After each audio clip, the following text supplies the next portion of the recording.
Strike back against Facebook ads kicking my butt, trying to figure out what the heck intellectual property actually is, and then minimum viable product. On my way to work here, and just wanted to pause and talk about ideas. All right, nice brisk walk to work. So just in case I can't use that other video, wanted to talk a little bit more about those three things in the beginning. I'll probably rant about Facebook kicking my butt later with some campaigns, but right now most IP and then MVP. So intellectual property and minimum viable product. And those both tie into ideas, right? So like all entrepreneurs, I have an idea a minute. It's just kind of like watching the freeway. Just ideas keep going and going and going and going and going. And of course, some of them, after a couple days, that's not a really good one. But then there's those one or two that come along and you're like, man, this is it. This is what I'm gonna pour like the next 3 or 6 months into. And one of the traps I've personally fallen into is being scared that if I share the idea with people, then, they're gonna, take it and run away with it or something crazy like that.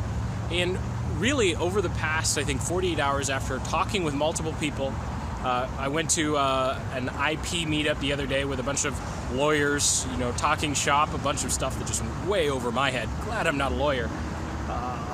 Not looking forward to when I have to pay someone to do that, though. The fees they were talking about was just insane. I was like, man, that's more than our minimum viable product's going to cost. So it'll be like developer cost and then lawyer cost.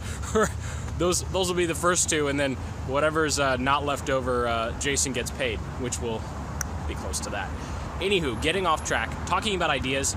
Long story short, share them. This is something that I would not have said a couple of weeks ago. A couple of days ago, I would not have said, share your ideas. I would have said, hold them close to you. Sorry, I'm hitting the mic. Hold them real close to you and just don't let go. But after speaking with some people who are much smarter than me and some lawyers who are much more educated than I am, essentially it came down to, look, you, as the idea creator, are always going to be the one who's going to go the hardest, go the fastest, and nobody else is looking to take it. You know why? Because they have their own ideas that they think are better than yours. And so when you tell them your idea, they're more likely to give you all the negatives of why it won't work. And that is what you need, because you need to know whether or not this is actually a good idea. I've spent, one of the projects been working on in the background, we've gone almost a year and not validated at all. It's all been this and that or whatever, but we haven't asked a simple question: do people actually want this? Do people actually want this thing? And so when I have a meeting with that particular group of people, I'll bring it up. In another project, day one we validated, and I just didn't really make the connection. So long story short, share your ideas. People are not out to steal them, and you're going to get much better feedback on whether the idea is viable and what part of the idea you should be focusing on versus, dropping something else. So I'll be sharing a little bit more about that. I just started reading the Running Lean. I'll throw it up there somewhere. Running Lean. Seriously? Nobody? I just have to rant a little bit. Like, if you're one of those guys or gals with the giant muffler, nobody thinks you're cool. I'm sorry. We don't think you're cool. That's an idea that only sounds cool to you in the car. The rest of us are really, really annoyed. And I say that as a previous person, as a previous, I don't want to call racer. I wasn't even that cool. Anyway, you can hear my car coming down the street, my little Mitsubishi Eclipse. I'll throw a picture to the crummy thing. I thought I was the bomb, right? And then one day, my girlfriend said, I don't like riding in your car because it's so noisy. What? It's super cool. You can hear, the engine and everything. And she just, looked at me like, no, not really. So it's cool to look at, but I'm way off track now. Back to ideas. Share them. Get validation. Just trust that. That doesn't mean, go post it to the world or something. But at the same time, share it with people you trust. Share it with knowledgeable people. If you're worried about your lawyer or a VC or an angel investor, stealing your thing, they're hearing a million things a minute.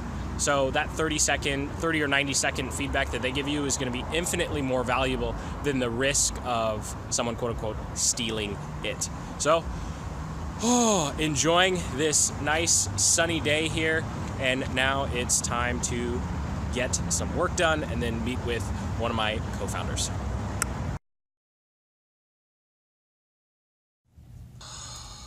This is just so frustrating. Like this one is just so close, but we need to start with the other functionality, and that's what's driving me nuts.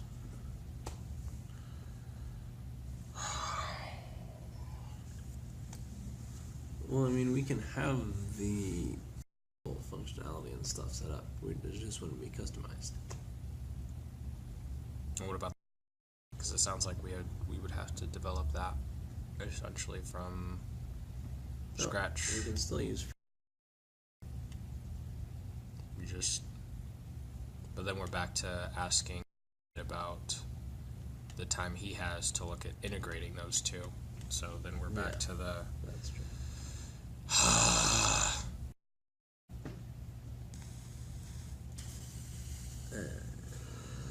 That expired out of the money.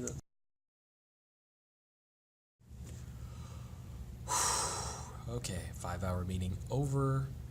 Minimum viable product almost figured out. You know, it's a really hard thing to nail down your MVP, and it's simply because you have a plate of problems that you're solving for your customers, and you have these grandiose ideas, and then you have to pick one.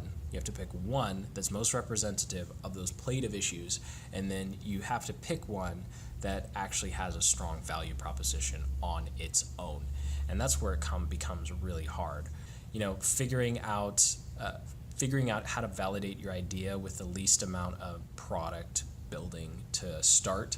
And of course, with that comes the challenge of, hey, the product actually does have to be valuable. And of course, you could always do the Tim Ferriss thing where he just creates an ad, sends people to a landing page, and whichever landing page gets the most opt-ins, then that's the idea, you know, you should go with. Or if nobody opts in, then hey, maybe your idea stinks and you should come up with something else.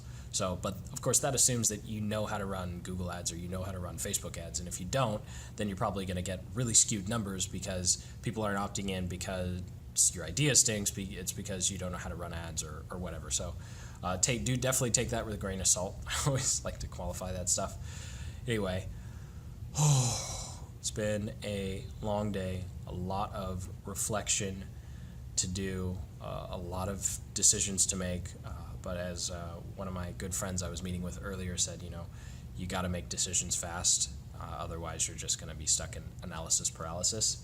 So over the next coming weeks, we'll either continue doing these nice little vlogs, or I'm going to share some big news like, hey, I'm done with this, or I'm done with that. But we'll see. It's a process. You got to figure it out. And so if you're having doubts about anything you're doing as well, that's normal. And a great question to ask is, where are these doubts coming from, and what has to happen for me to be really strong in continuing forward with whatever you're doing. And I think if you focus on how you validate things for yourself, it's a lot easier to keep going, persevere, and when you come home from work at 7 or 8 o'clock at night, to actually keep working as opposed to just watching Netflix. I couldn't find a good movie on Netflix last night, so I just watched a bunch of Daily V and went to sleep. So that's completely irrelevant. Anyway, so until next week, keep building the business you love.